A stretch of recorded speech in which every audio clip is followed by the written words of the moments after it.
எனக்கு எப்போவுமே இந்த 2 விஷயம் மட்டும் தான் மைண்டில் இருக்கும். ஒண்ணு என் கிட்ஸு, ஃபேமிலி கூட நெறைய டைம் ஸ்பெண்ட் பண்ணணும். இன்னொன்னு இந்த இயற்கையோடைய கனெக்ட்ல இருக்கணும் அப்படின்னு நெனைப்பேன்.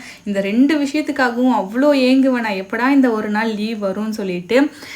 நான் சின்ன பிள்ளையில என்ன பண்ணுவேன், இந்த மாதிரி என் ஃப்ரெண்ட்ஸ் கூட கிளம்பிருவேன். எங்கேயாச்சும் போயிட்டு சுற்றிட்டு புளியங்காவை பறித்து சுட்டு சாப்பிட்டுட்டுலாம் வருவோம். இன்றைக்கி அந்த மாதிரி என் பசங்களை கூட்டிகிட்டு வெளியே போயிட்டேன். ஆக்சுவலாக புளியம் பிஞ்சு இருந்துச்சு. எங்கள் அம்மா இதை சாப்பிடவே விட மாட்டாங்க, சின்ன பிள்ளையில ஜுரம் வரும்னு சொல்லிட்டு. பட் நான் நிறைய சாப்பிடுவேன். இன்றைக்கி நானும் சாப்பிட்டு என் பசங்களுக்கும் கொடுத்தேன். நல்லா இருக்குமா, புளிப்பாக இருக்குமான்னு சொல்லிட்டு அவங்களும் சாப்பிட்டுட்டு இருந்தாங்க. ஆடு, மாடு, இயற்கை, காற்று, இதுக்கு மேலே என்ன வேணும்? இது போதுங்க எனக்கு. இந்த ஒரு வாழ்க்கை போதும். என் பசங்க கூட இந்த ஸ்பெண்ட் பண்ணுற இந்த கொஞ்ச நேரம் போதும். அப்புறம் என்ன கொஞ்சம் தூரம் நடந்து வந்து உள்ளே உட்காந்துட்டு பேல்பூரி கிட்ட ஒன்று வாங்கி வச்சுருந்தேன்னா அதை கொஞ்சம் மிக்சிங் பண்ணி சாப்பிட்டுட்டு இருந்தோம். நல்லா இருந்துச்சு. ஆக்சுவலாக டேஸ்ட்டு நல்லா இருந்துச்சு.